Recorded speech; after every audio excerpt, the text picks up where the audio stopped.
if that's your message, it's pretty obvious who the message is coming from.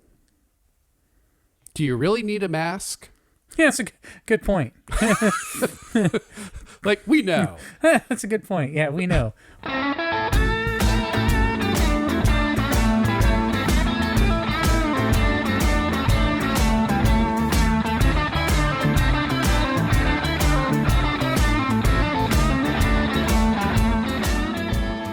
Welcome back to the third and final part of tonight's show. If you are just joining us, we've already finished parts 1 and 2, where we've tried and discussed Michter's US 1 Kentucky Straight Bourbon, and we've covered the first half of Sons of Anarchy Season 2, Episode 1, titled Albification. Season 2.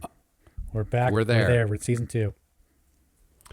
If you only knew how many times I've said Season 1 and we've edited all of that out to make it look perfect, and now we're breaking the fourth wall.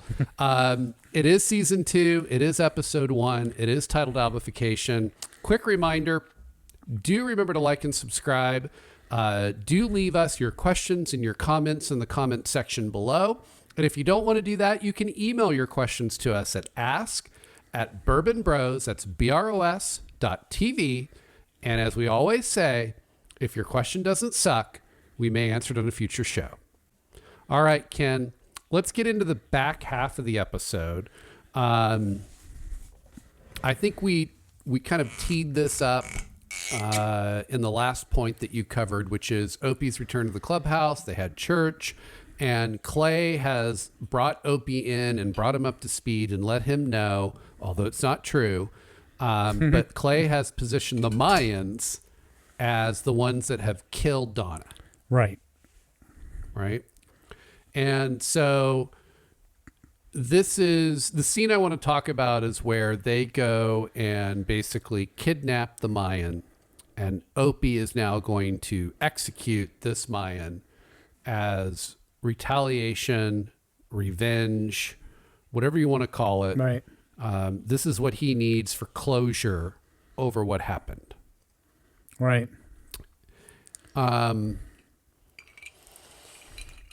What this kind of takes a turn, because you have Jax and Tig in particular, who are really in on what has actually happened and what they're trying to create for Opie.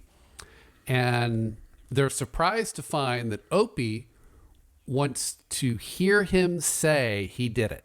Right. And this poor boy from the Mayans has no idea what Opie's talking about. No idea. But if you back up a little bit, there was a little bit of action in the build up to where they get to where they're going to have their way with him, right?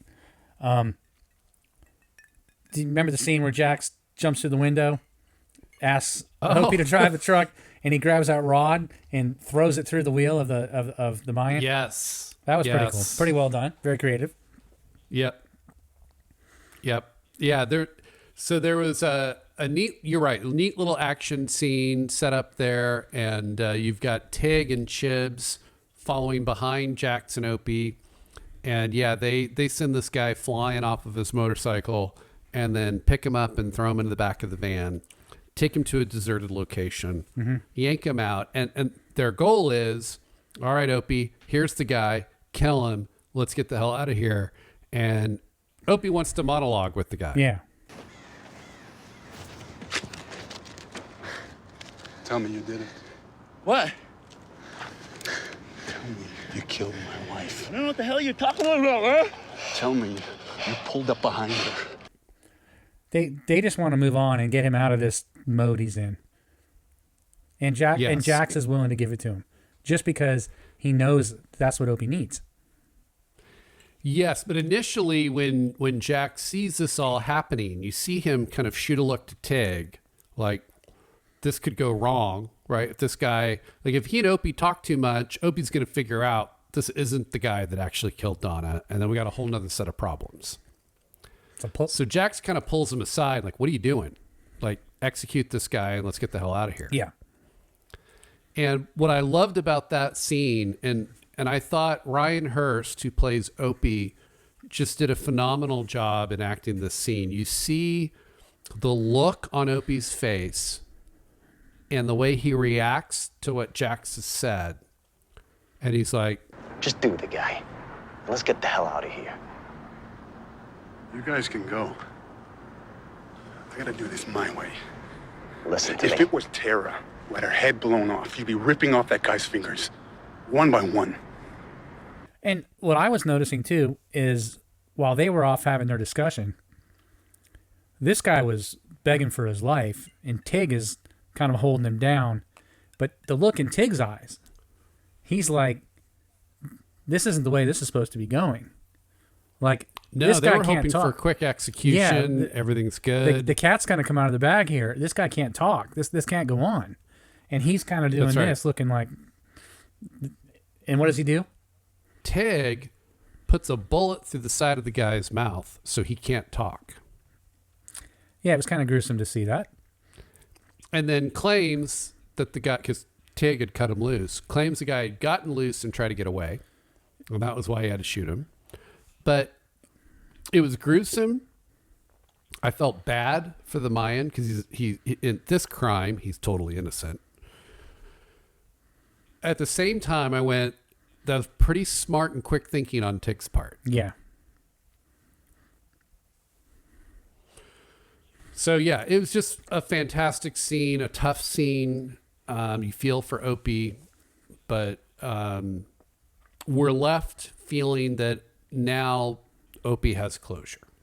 Whether or not he does remains to be seen, but for all intents and purposes, this storyline has been tied up. Yeah, for the moment at least. Right. So what do we want to get into next? Well, back to the clubhouse. They're having a party for Bobby. There is a lot of excess going on at the club, right? Great word for it. Yes. Mm-hmm. We don't need to get into details, but I think excess, people can figure out what that might mean. Yep. If you've seen it, you know what I'm talking about. But the moment that kind of jumped out at me is when Ethan Zobel and his cronies just decide to show up. And this, 10 o'clock at night in the middle of the party is a great time to have a discussion with them about not selling guns to the Mayans or the Niners. Ah, yes. Their attempt at a peace offering. Yeah, they're tempted. They bring cigars, don't they? They bring cigars. Because that's at least the front that he's bringing to town. He wants to open a cigar shop, and Ethan's got his eye on a storefront. Yep. So he shows up with the box of cigars and tries to hand them to Clay, but first decides to tell him, "Yeah, you guys need to stop what you're doing, selling guns." What advice would that be? We feel it would be best for all concerned if you stop dealing arms to the 1-9ers and the Mayans. At first, everyone just kind of laughs, right? Right. Like- Because here's this, business guy. He's not a badass. Trying to tell the Sons of Anarchy what to do. Right. And so Clay, they kind of laugh, and Clay says, I don't even know what you're talking about. We just mechanics and Harley lovers. was well put. It was really well delivered, Yeah, too. well delivered. By Ron Perlman. Yeah, great acting. I love that guy. But when it gets serious, he kind of lays it down and saying, no one tells the Sons of Anarchy what to do. I don't know what Darby told you, and I don't know what your angle is, but let me be real clear. Nobody threatens Sam Crow. And nobody tells us what we can and can't do. You see Tig there, too. He was like, he's ready to start shooting things up. Like, he's ready to... he always is. He is. Did you happen to see Happy in that scene? No, I didn't. It was very short, but it cuts to Happy, and it's a kind of dark, dimly lit scene because he's not up front with Clay and Tig, but he's kind of in the background. But the camera goes on him for just a moment. It's just a beat, and then it goes away. But the look on his face, and again, we know Happy, he's a hitman, Yeah. right? The look on Happy's face as he's looking at this lone group is, I will murder every single one of you. And you just see it on his face. He doesn't say a word, but the look on his face, if I was standing there with Zobel and I looked over and happened to catch the look on Happy's face, I'm like, we need to go. It's time to go. Yeah. So Clay, there's some other words exchanged, but Clay basically tells them to, what did he say? He said, So why don't you just climb back into your little German clown car and drive back to Nazi town? I thought, again, Clay did a great job acting, but that they've been served, right? Well, and I also like there's this very kind of surface level banter, and Clay kind of dismisses it, and then there's this escalation. And I also like what Ethan said. What you do for a living is between you and your maker. I'm not here to adjust your moral compass. This is just a reality check. You're a criminal, and you're done selling guns to color. So it goes from a polite request and peace offering of cigars to, I'm telling you, you're done. And that's where things escalate. Right. So after that dialogue, Tig, when he's ready to start throwing down and pull his gun out, Ethan, he says, listen, Mr. Traeger, what are you going to do? Shoot me right now? So he's done his homework on who these people are. Like, he knows everybody by name. He's going to shoot me with... That's a great catch. Yep. Yes. They didn't beat you over the head. No. But, like, that's what you get if you're paying attention. Mm-hmm. What are you going to do? Shoot me with all these witnesses? And there's a ton of them from all the excesses going on. There's people everywhere. Yep. So anyway, that little bit, that exchange there jumped out at me at the party. So let's stay with that, and I'll move right into the next point, because again, it's this party, which is really all about Bobby's release from jail. Yeah. Right. That's why the party exists. And so Bobby finally arrives. Like that, they're having the party because they know he's being released, but they're waiting for him. Bobby's not there yet. Yeah, he's a celebrity here. So this whole thing has happened with Ethan Zobel and his lone idiots. They've now left. But finally, Bobby arrives, and our good friend, Agent June Stahl, is personally delivering Bobby back to Sam Crow. Yes, she is. And I love the dialogue between Clay and Stahl. Yeah, it was almost like they were just going to let this one slide. They weren't going to have, they're just letting them, she was letting them enjoy that moment. Yeah, and I think that's what I liked most is Clay's obviously won, right? And he's peacocking a little bit because he's won. And Agent Stahl is just going to let him have the win. She's not upset. She's not triggered by it. Like, for her, you've won the battle, but you've not won the war. Mm-hmm. And so they end up with a little dialogue. You remember the dialogue they had back and forth? Like, Bobby's gone. He's into the group. He's ready to party. And it's just Clay and Stahl at the car. I don't remember exactly what was said. So Clay's obviously having a good time. He knows he's won. Oh, okay. And okay, go ahead. No, you go ahead. He looks Take it at from here. Stahl and he says, Thanks for giving him a lift. What do I owe you? No charge. right. So now he's belittling Stahl like she's a taxi, or an Uber, right? And Stahl plays right along with it. No charge. Enjoy the party. So Clay, not getting a rise out of her, pushes it further. Enjoy the party. Hey, you want to stick around for a while? Sure, you can do some major damage to a stripper pole. You have no idea. Now, again, you would imagine if I didn't get you triggered with calling you a taxi driver, I'm sure as hell going to trigger you now, implying that you could work a stripper pole. Yeah, you would think. And Stahl just looks at him, gives him a little mischievous smile, and says, "You have no idea," and then gets in the car.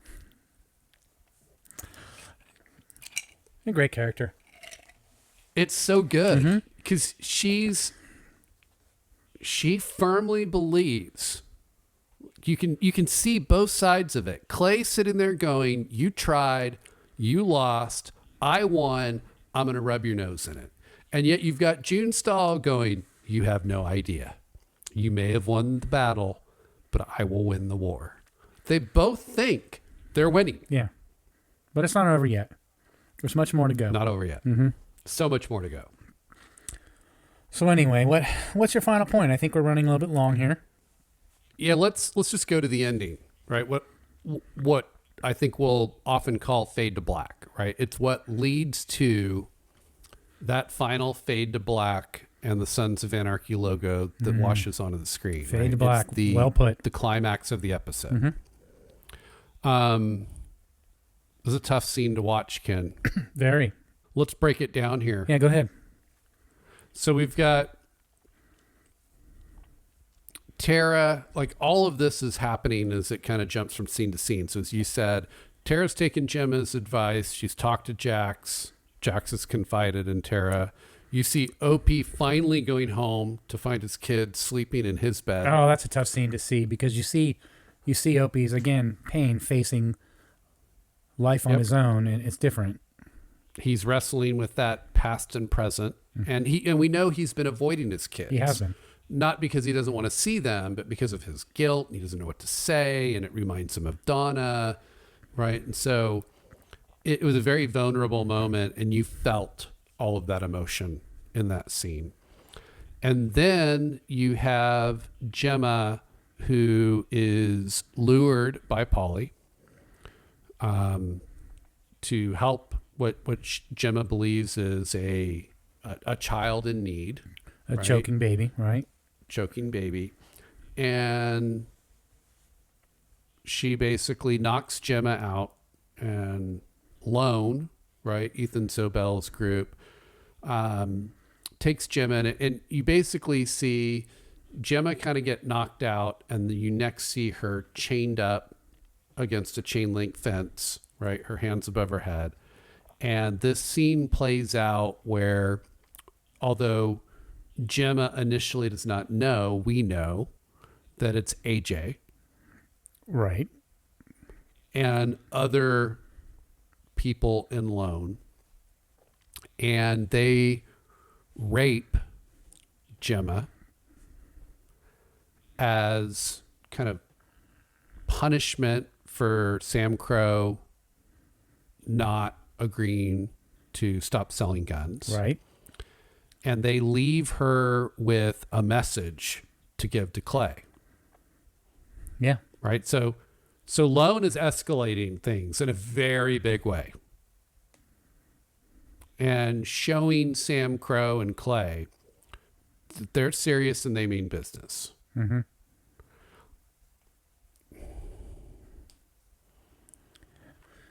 This,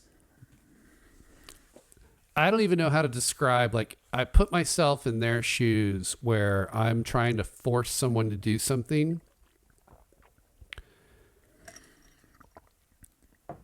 It sounds weird to even say it, but in some ways, this is even worse than just killing someone. Yeah. Right? Like if they had just gone and killed Tig to send a message. It's weird to think that killing one of Sam Crow seems almost not as severe as this. Yeah, the way it played out. Yeah. And I think the reason I kind of land on that is not that this is worse than murder, but if I'm an outsider, like, I don't know Gemma's background. The assumption is she's an innocent. Tig and the other members of Sam Crow are not. We're targeting an innocent. Yeah. That's lower than targeting someone from Sam Crow. Yeah.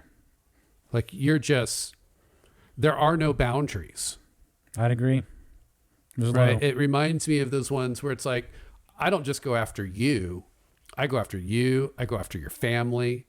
Right. Like, there are no boundaries. And that's essentially what they communicate through this act. And man, I got to say, Katie Seagal, who plays Gemma, it was a tour de force performance by her. Yeah. Well done. It was well done. And I can't imagine how difficult that scene would be to shoot. Well, and Kurt, who is her husband, wrote it. I know. So put that one together. That's whoa, that's tough. But they tell her that the message to Clay is tell them to stop selling guns to people of color, and if not, this will continue. Right, which, if that's your message, it's pretty obvious who the message is coming from. Do you really need a mask? Yeah, that's a good point. Like, we know. That's a good point. Yeah, we know. What's a mask for?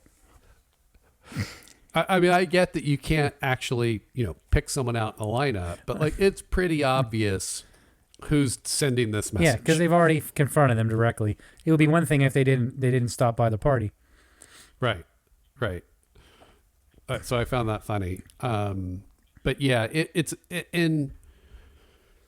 well, let's just leave it there because obviously this is not where the storyline's going to end. We'll talk a little bit about it as we tease the next episode, but let's summarize the episode. How does this one rank for you as we head into season 2 and you've got the entire season 1 behind you? How does this rank? I don't know. That's a good question. I think it's set in the table. So it was, your heart kind of pounded a little bit during that final closing.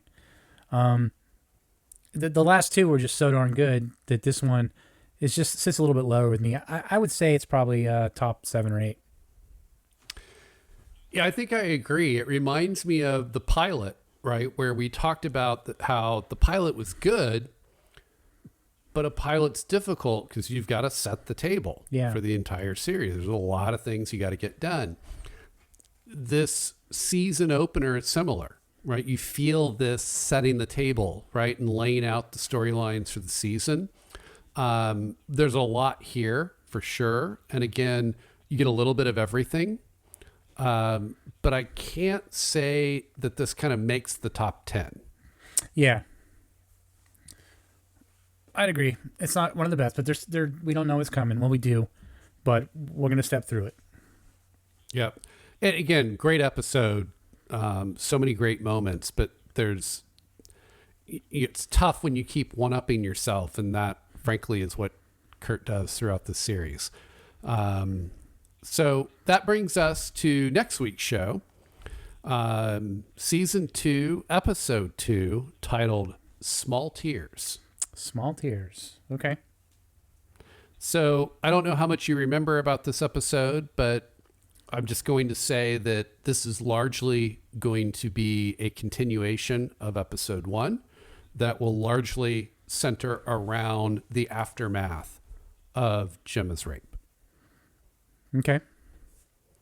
So the question that remains to be seen is what is going to happen based on Lone's threat, escalation, and the rape, sure, and the message that they've sent. Mm-hmm. And how will Clay and Sam Crow respond to that? Yep. So we'll cover that next week, which brings us, Ken, to our second most important question of the night. What are we going to drink? What are we going to drink? Well, you and I both, I believe, have in our arsenal a bottle called Redemption, right? Ah, the batch 30. Yes, I believe so. In fact, do you have it? I'll give you a little sneak peek. I've got it right here. I have it right here. That's it. Yeah, that's the same one. So let's plan on cracking that. Mine is sealed. It's one of the few that I have. That by the way, for anyone watching, the reason Ken always shows the bottle is he tends to keep his sealed. I tend to drink them. So we use his new bottles for presentation on this show, which he hates me for. But I actually have a new bottle that is still sealed. Well, hey, next week we'll let you crack it then and show it. How's that? Well, we'll see if the bottle makes it to next week. Okay, all right. You never know. Well, mine will be sitting there right here, ready for us to crack then. Well done. One of these days, maybe, who knows, maybe if we make it to 15 fans, we could actually build a little wood platform, and whatever bourbon we choose, we'll set it up there and we'll display it till the next show. And then it's there for you next week. There we go. Let's pull it off of the little platform and the little display. Let's plan on doing that. But for now, that's just sitting right there, and we'll get to next week. I like it. And that's going to do it for tonight's show. Hopefully you had as much fun as we did. We always have fun doing this show. One final reminder for those of you watching on YouTube, please remember to like and subscribe, and do check out our channel for more shows. And if you're listening to us on the podcast, do take a moment, leave that 5-star rating. Tell people how much you love the show, and be sure that you've subscribed so you don't miss any future shows. And again, if you don't want to give us a 5-star rating, none's preferred. Like, again, real transparent. We're wanting 5-star ratings. We're wanting glowing reviews. We want you to tell at least 100 of your friends about this show. And, we say that we have no discernible skill or talent. Leave that out. Tell them we're great. It's fine. Let's just bring more people to the show. But most of all, thank you for joining us for tonight's show. We hope you will join us here each and every week on the Liquid Courage Show. Good night, everyone. Good night.